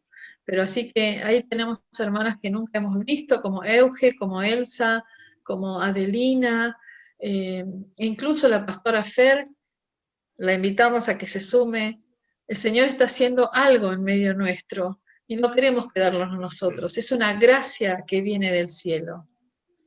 Eso es lo único que yo puedo agregar y que es algo que al Señor le agrada muchísimo cuando Él ve las naciones alrededor, y no es que decimos estamos en Argentina, viene la gente de Perú. El Zoom hace que estemos todos en el mismo lugar. Estamos en la nube. Es algo maravilloso. El Zoom ha hecho que todos estemos en el mismo lugar, que no haya un edificio, que no haya un país prominente. Puede haber iniciadores, puede haber facilitadores, pero los facilitadores son para que otros estén. Es como el ujier que abre la puerta del teatro o el de la iglesia. No es el dueño, es el que abre la puerta para que todos entren. Eso tengo para decir. Están invitados, todos tienen posibilidades de conectarse con nosotros, con el pastor o conmigo, o ahí las chicas católicas con Julieta, el pastor Enrique ya tiene nuestros teléfonos, la pastora Fer tiene nuestros... Hagamos esto, no dejemos pasar la gracia, a ver en qué nos sorprende el Señor. No dejemos pasar este tiempo. ¿Cómo es poner en marcha la unidad? Dice Jesús, benditos los que son pacificadores. Es una acción. En otras traducciones dice los que hacen la paz. Porque esos, y no otros, esos serán llamados hijos de Dios. ¿Cuánto tiempo más yo voy a esperar para hacer la paz? No es un trámite. ¿Cuánto tiempo más? ¿Qué más necesito? No necesito nada más. Ya Jesús en la cruz murió y derramó su sangre para que todos, si retrocedemos 2000 años atrás, seamos iguales delante de Él, porque somos iguales. Pero las instituciones nos han separado, los egos nos han separado, las historias, la falta de perdón. ¿Cuánto más tiempo para que el mundo crea, dice Jesús? Por favor, únanse, dice el Señor. Únanse para que el mundo crea que tú me enviaste, le dijo el Padre. Quiere decir que no hay gente que se convierte porque nosotros estamos desunidos. ¿Cuánto más tiempo vamos a esperar? ¿Qué tenemos que hacer? No tenemos que hacer ningún evento, tenemos que juntarnos. Así que yo los invito con todo respeto, las invito y los invito a que hagamos esa unidad. Y es ahí donde el Señor derrama su aceite, no en otro lugar. No hay forma. Dios tiene un protocolo, yo no lo puedo romper. El protocolo es de Dios. Él dijo cómo, Él tiene la forma, Él dio la manera. Yo no puedo ser rebelde, decir amo a Dios y hago como yo quiero. Yo tengo que ser coherente y consecuente en todo. Me voy a equivocar, pero no importa, porque en mi corazón Dios ve la inclinación a ser coherente. Dios ve mi corazón y Él empareja todo para que yo pueda hacer esa inclinación. Puedo tener pecados y los voy a tener, no importa, pero Dios ve mi inclinación, yo quiero la unidad. Si yo quiero la unidad, pues tengo que caminarla y tengo que entregar mi vida para esa unidad. Como todos los apóstoles entregaron su vida, Jesús entregó su vida, ¿por qué yo no la voy a entregar? ¿Qué estoy esperando para que el mundo crea? Aleluya. Eso es nuestra invitación. Gracias por escuchar. Podemos terminar con oración, ¿no? El encuentro. ¿Sí? Quizás una oración libre, Agustín, una oración libre. Sí, porque estamos, ¿no? Sí. Sí, el que Una quiera oración orar. libre. Sí, amén. Sí. Necesitamos todas las oraciones de todos. La oración de la pastora Fer también, necesitamos la oración de la pastora Fer, que está siempre ahí al lado del pastor. Sí.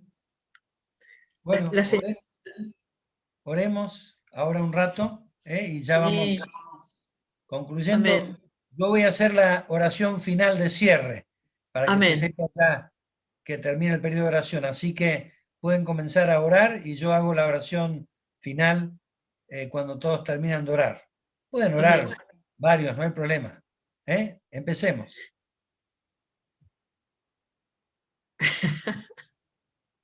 Arrancá vos, Julieta. Que el Señor Consolador, Espíritu de verdad, que esté presente en todos nosotros. Señor, te damos gracias por esta hermosa charla que hoy tuvimos, en la que nos llamas seguramente la atención para no estar distraídos, sino que entrar en tu presencia en cada cosa de nuestra vida, en cada cosa pequeña o grande que hagamos. Señor, te damos gracias y te pedimos nos des más de esa agua. Queremos tener el cántaro lleno y que ese cántaro vuelque agua para que otros también te conozcan. En el nombre de Jesús oro. Amén. Amén.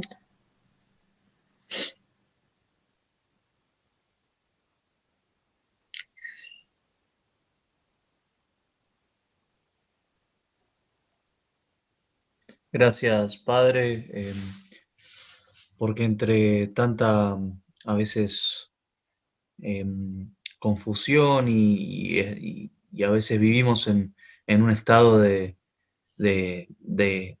alerta y de histeria, vos traes comunión, hermandad, traes un mismo espíritu, un mismo sentir, unas fuerzas que se renuevan y dan ganas de empezar de cero con esa pasión que vos transmitiste, Jesús. Y como dijiste, Jesús, dijiste que el primero, el que quiera ser primero, tiene que ser el último, tiene que servir a los demás. Y tomamos ese mensaje como algo personal para levantarnos cada mañana y, bueno, saber que tenemos un Señor y que tenemos un propósito. En nombre de tu Hijo. Amén. Amén. Invitamos a las hermanas de la Iglesia Ortodoxa que también puedan compartir su oración. Elsa, Euge, nos gustaría mucho tener comunión en la oración con ustedes. Señor, te agradezco este momento de encuentro y que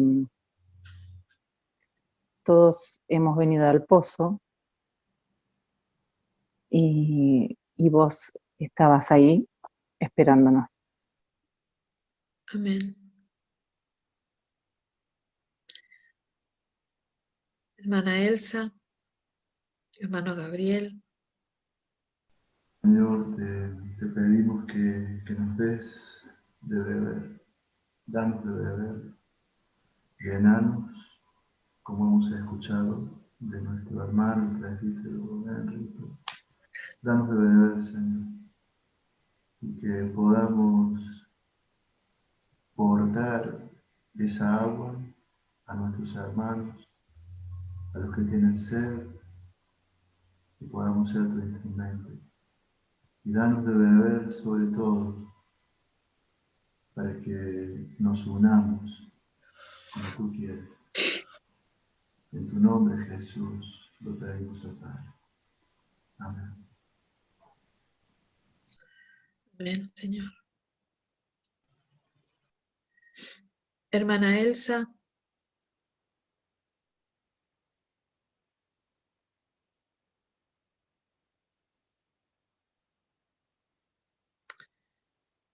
Alfredo, Nati,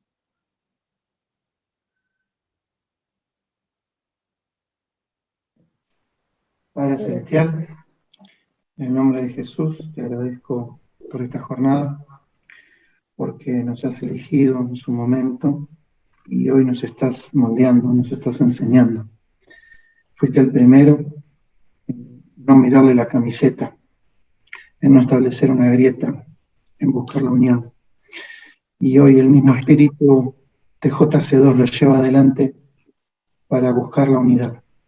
Esa única iglesia que vos viniste a buscar, Señor, es que eres lo mismo que nosotros queremos, y esta visión es el punto en el cual nosotros queremos estar.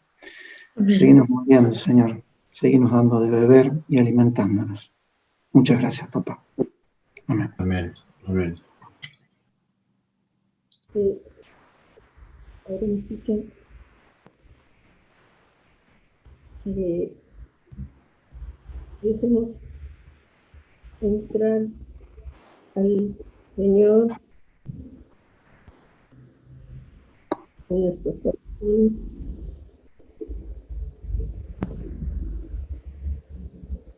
y que Él nos haga confluir en su amor, siendo la unidad en el Señor.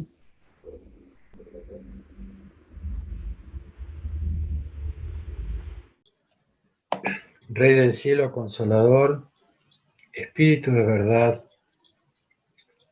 tú que estás presente en todas partes y que llenas todo,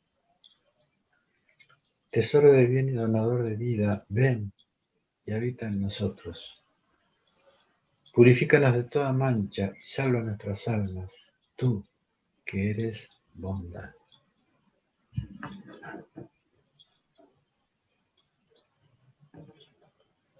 Amén. Amén, Enrique. Gracias. Dios te bendiga. Gracias a todos. El pastor Montenegro y la pastora Fer. La pastora Fernanda ya se tuvo que retirar porque está dando una clase de hebreo en este momento ya con otro grupo. Le dejó saludos, estuvo muy atenta a todo, pero ya tuvo que retirarse. Me gustaría orar. Amén. Señor, quiero darte gracias por esta noche, por este tiempo. Quiero darte gracias porque a través del Espíritu Santo y a través de la iniciativa de este ministerio TJC2, tú nos convocas para ministrarnos, para enseñarnos, para guiarnos. Me uno a la oración de mis hermanos. Danos esa sed de ti, Señor, esa sed insaciable de tu persona. Queremos más, Señor. Te ofrezco, Señor, todo lo que tengo y lo que soy a cambio de esa presencia tuya, Señor, de tu Espíritu, Padre. Lo único que anhelamos, el profundo anhelo de nuestro espíritu es unirse a ti, Señor, ser uno contigo, conocerte, que puedas contar con nosotros, que no solamente busquemos saciarnos, sino que busquemos saciarte. Haznos de aquellos que pueden saciar tu sed, Padre. Gracias, Señor. Gracias, Jesús. Te amamos, te anhelamos. Gracias por mis hermanos, por cada uno. Gracias porque cada uno es importante y cada uno nos edifica desde su experiencia, desde su vivencia, Señor. Gracias porque somos uno en ti, Señor. Amén. Amén. Amén. Gracias, Pastor Marcelo.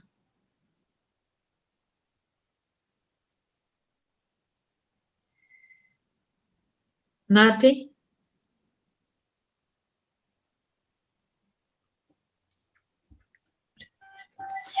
Señor, te damos gracias. Continúa en tu presencia, en cada una de las oraciones de mis hermanos hoy. Y queremos darte la honra, la gloria, la majestad, porque seguís siendo el mismo Dios, el mismo que abrió las aguas y que las convirtió en muros, hizo pasar a su pueblo entre medio de ellas, que sos quien trajo estos milagros de vida en cada uno de nosotros, Señor, el que tuvo ese sacrificio hermoso que dio su vida por nosotros y tiene predestinado, Señor, a cada uno de nosotros para estar en tu presencia. Te doy gracias, Señor, porque cada día nos enseñas el camino hacia la unidad, que es tu corazón. Está ahí tu corazón.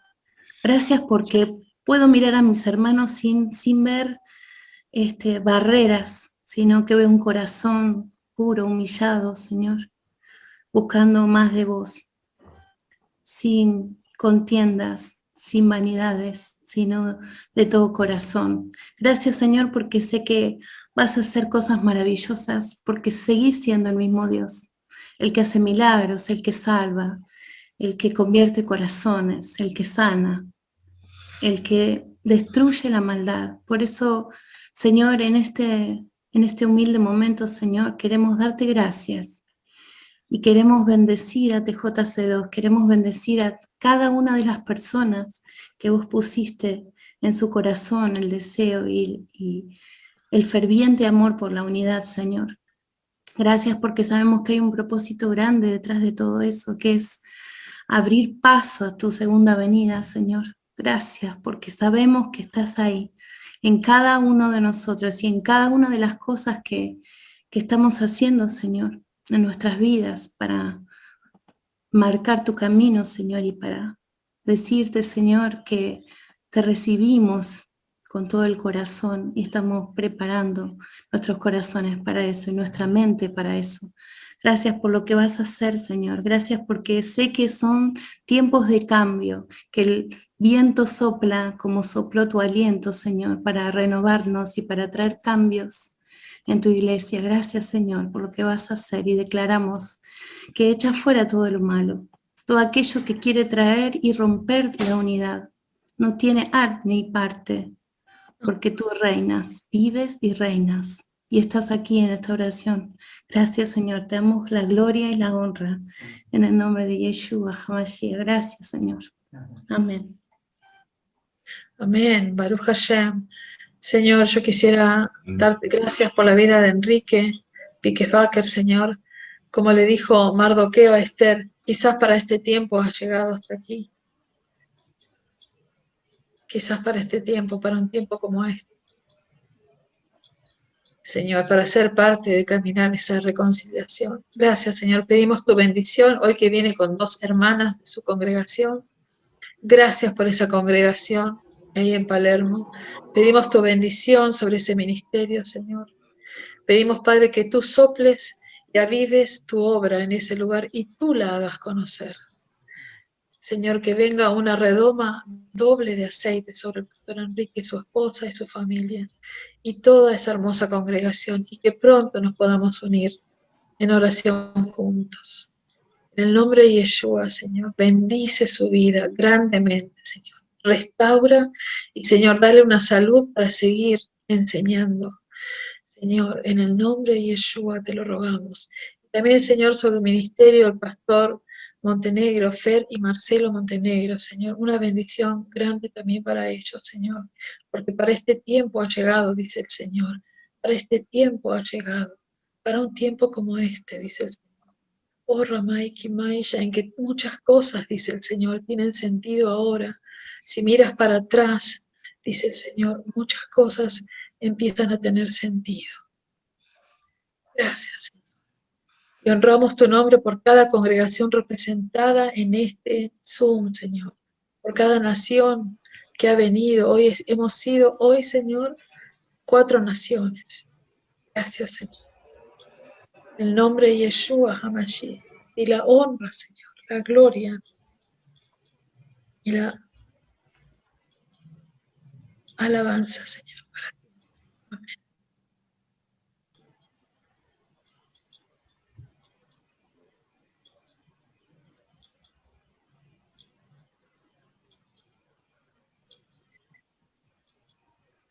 Pastor Agustín. Sí. Ahora, Señor, te damos gracias por otra charla, conferencia que tú has permitido. Seguimos avanzando, Señor, viendo tu mano sobre estas charlas. Sigue guiándonos, Señor, para que más personas puedan escuchar, para que tengamos los oradores indicados.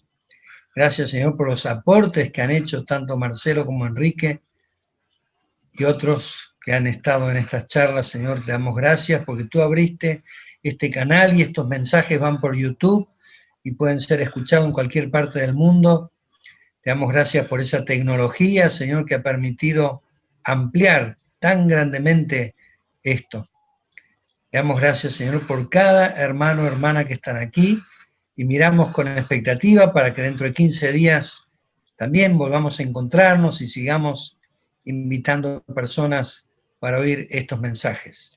Te damos todas las gracias y pedimos por nuestra nación, en particular por la pandemia, Señor, para que tú sanes a aquellos que están enfermos, para que pronto, Señor, pueda superarse esta situación, que, Señor, que tú pongas tu mano sobre la economía también, Señor, y básicamente, Señor, pedimos perdón por como sociedad argentina, tanto alejamiento de ti, Señor, que todo esto nos haga volver a Cristo. En el nombre del Padre, del Hijo y del Espíritu Santo. Amén.